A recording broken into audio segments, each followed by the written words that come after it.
golaha shacabka ee baarlamaanka Soomaaliya ayaa maanta sharci darro ku tilmaamay go'aanka ay xukuumadda khayr ee Itoobiya ugu gacan gelisay Cabdikariim Muuse Qalbidhagax oo ka tirsanaa saraakiisha sarsare ee ururka ONLF. golaha shacabka ayaa go'aankan qaatay kadib markii ay cod uu goluhu ku ansixiyay baaritaan ay sameeyeen guddiga loo xil saaray kayska Qalbidhagax oo iyagu sheegay in hab aan sharci ahayn loo maray dhiibistii Qalbidhagax sidoo kalena ururka ONLF aanu ahayn urur argagixiso. haddaba warbixintan waxa ay noo hayo stuudiyaha nala jooga Jacfar Kookay. mahadsanid Caasha. dhiibista Qalbidhagax waxa ay buuq fara badan iyo kacdoon ka dhex dhalisay bulshada Soomaaliyeed guda iyo dibadba, waana arrinta keentay in golaha shacabka Soomaaliya uu guddi baaris iyo ka tala bixina u saaro arrintan 18 Sebtembar ee sanadkan. muddada guddigu waxa ay ku sinayd 22 maalmood si ay warbixin dhammaystiran baarlamaanka ugu soo celiyaan. taasi ma aanay suurtagelin oo waqti kordhin ayaa loo sameeyay. warbixinta guddigan iyo go'aanka uu baarlamaanka ka qaadan doono oo aad loogu wada dhag taagayay ayaa waxa ay maanta golaha shacabka ka hor sheegeen natiijada baaristooda uga soo baxday. guddigu waxa ay sheegeen in ay waraysiyo kala duwan la yeesheen madaxda ay arrintani khusayso, isla markaana nuxurka warbixintoodu uu noqday in dhaba qaldan oo aan sharciga waafaqsanayn loo maray gacangelinta Cabdikariim Sheekh Muuse Qalbidhagax, taasoo ka hor imanaysa xeerarka caalamiga ah iyo dastuurka dowladda Soomaaliya, sida uu sheegayo xildhibaan Cali Yuusuf Cali Xoosh oo guddigan u hadlay. guddiga waxa u soo baxday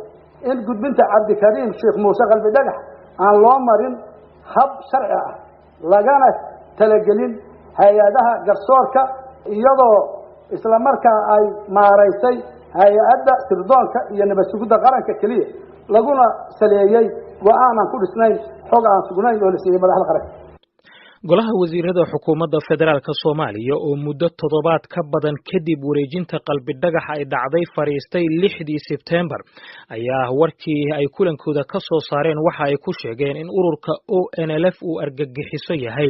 Qalbidhagaxna uu falal qarribaada gudaha dalka ka waday, iyagoo carabka ku adkeeyay in uu ninkaasi xiriir la leeyahay ururka Al-Shabaab. sidaasi waxaa saxaafadda xilligaasi u sheegay wasiirka warfaafinta Soomaaliya Cabdiraxmaan Yariisow. golaha wasiiradu waxay hoos ka xariiqeen in shakhsigani uu ahaa sarkaal sare oo ka tirsan jabhadda hubeysan ee ONLF, isla markaasna uu falal lid ku ah amniga dalka uu ka dhex waday geyiga Soomaaliya iyo mandaqadda, iskaashi dhowna la lahaa kooxaha argagixisada ee Al-Shabaab. heshiisyadan waxay si cad u qeexayaan in cadowga labada dhinac ee Al-Shabaab iyo jabhadda ONLF ay khatar ku yihiin amniga labada dal, meelna looga soo wada jeesto oo labada dal ay iska kaashadaan si wada jir ahna ula dagaalamaan. laakiin go'aanka wasiirada waxaa si qayaxan uga hortimid warbixinta guddiga arrintan loo saaray ay maanta soo gudbiyeen, iyagoo sheegay in ONLF aanu argagixiso ahayn isla markaana loo aqoonsan karin, marka Qalbidhagax la qabanayayna aanu wax fal dambiyeeda gacanta kula jirin. waa kan mar kale xildhibaan Cali Yuusuf Cali Xoosh. in caalamku uusan u aqoonsanayn ONLF aysan ahayn urur argagixiso maadaama aysan ku jirin liiska argagixisada caalamka. guddigu waxa ay sheegeen in go'aanka lagu wareejiyay Cabdikariim Sheekh Muuse uu ahaa mid ay keli u lahayd hay'adda nabad sugidda iyo sirdoonka qaranka, una ku yimid xog qaldan oo madaxda qaranka la siiyay. xildhibaan Cabdiraxmaan Odawa oo horey wasiirka arrimaha gudaha u soo noqday ayaa qodobkaasi ku sheegay mid musiibo ku ah qaranka, maadaama hoggaanka sare ee dalka loogu qiildayay inaanay war u haynin xaqiiqda dhacdadan. riboorka waxaa ku qoraa oo saaxiibaday ay sheegeen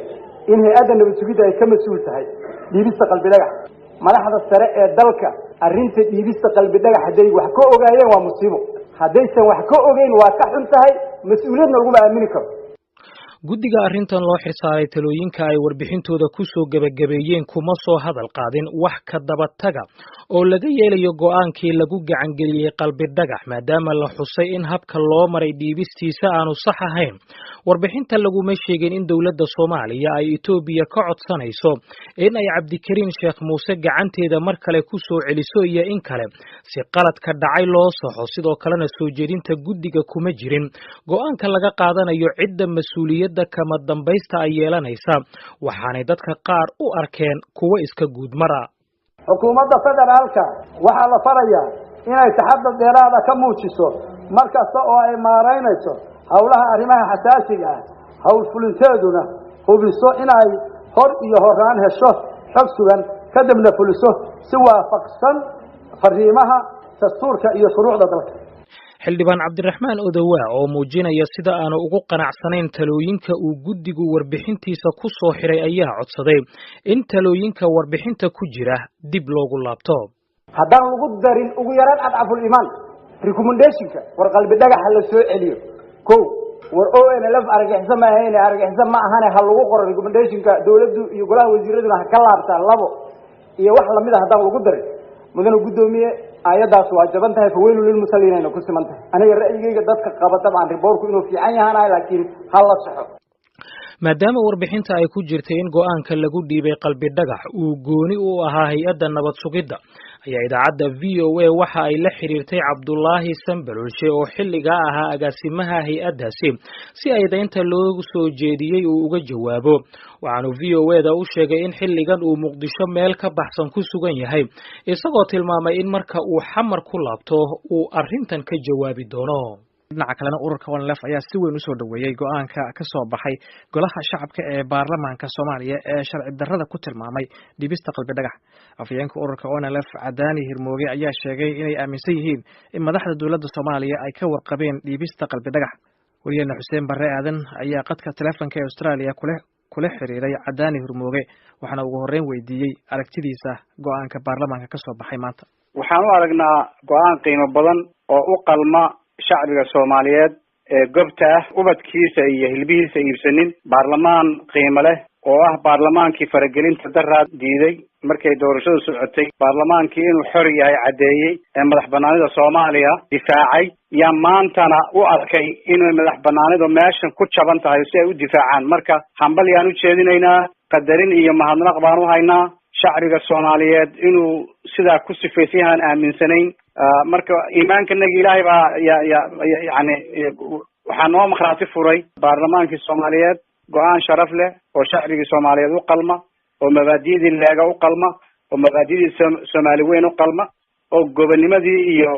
muxuu ahaayay nasabnimadkii shacbiga Soomaaliyeed taariikhda u lahaa u qalanta weey. guddigu waxay sheegeen in hay'adda sirdoonka iyo nabad sugiddu ay keligeed maaraysay gudbinta qalbi dhagax iyadoo hay'addu aanay madaxda sare siin wax xog rasmi ah ma kula tahay in madaxda dawladda aanay xog rasmi ah laga siin arrinta qalbi dhagax? ilama aha sidaas haddayna ceeb asuraynin arrinta qalbi dhagax degdeg kumayna dhicin gaalkacayay ka dhacday 2 habeen kadib baa xamar la keenay 3 habeen baa lagu sii hayay waa laga shiray waa laga showray waa lagu noqday waa laga dooday xafiis walba ay martay marka wax la xaday ma ahayn marka madaxda u sarreysay qaranka ku lug leh laakiin shacbiga Soomaaliyeed cid baa matasha baarlamaankiisa matala shacabkiisa matala waxaan kaloo halkan uga mahadnaqayaa shacbigii Soomaaliyeed ee arrinta ka gilgishay ee dibad iyo gudaba diiday ee karaamadooda difaacday ee ka xumaaday ee nala ooyay ee nala dagaalgalay ee la saftay qoyskii ilma Cabdikariin Sheekh Muuse waxaa ballan inoo ah Soomaalina heel iyo inuu ka dhaxeeyo dhalasho oo dhulka iyo dadka iyo taariikhda iyo diinta iyo dhaqanka iyo nolosha iyo dhaqaalaha iyo maslaxada ay wada leeyihiin. warbixinta guddigu sidoo kale waxay sheegtay in ururka ONLF aanu ahayn urur argagixisa maadaama aanu ku jirin liiska argagixisada caalamiga ah maxay tahay aragtidiina mowqifkaas ku aadan? taa waa runtooda dee shucuubta adduunka wax noo yaqaana ma jiro dawladaha adduunka oo dhan waan la kulanaa kuwa reer galbeedka kuwa Afrika kuwa dalalka Islaamka dalalka Carabta kuwa Asia ballantii Soomaaliyeed iyo muxuu ahaay qoriisu dhiibkii shacbiga Soomaaliyeed halgankiisii baanu haynaa marka damiirka qof kasta oo Soomaali ah wakiil ka nahay qof kasta oo Soomaaliyaana wuxuu xil baa ka saaran qadiyada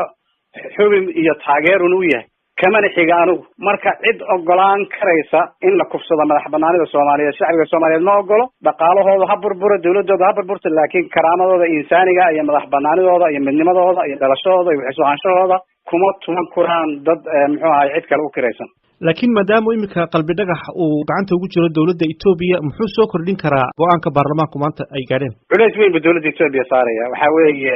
shacbiga Soomaaliyeed waa la soo xaday bay ka dhigan tahay shacbiga Soomaaliyeed ma go'aansanin shacbiga Soomaaliyeed hali kama aha baarlamaanka iyo taariikhda iyo dhaqanka iyo cilaaqaadka iyo wanaaga dadka Soomaaliyeed laga filanayo sidaa ma aha marka nin gurigiisa loo gacan dhaafay shacbiga Soomaaliyeed wuxuu cadeeyay in guriyahoodii iyo madax banaanidoodii loo gacan dhaafay oo la kufsaday marka cidii ka qayb qaadatay haday Itoobiya tahay haday qolo kale tahay waxa weeyaan su'aal weyn baa u taala kaasi waxa uu ahaa afhayeenka ururka ONLF Cadaani Hurmooge oo qadka taleefanka Australia ugu warramaya wariyaha Xuseen Barre Aadan.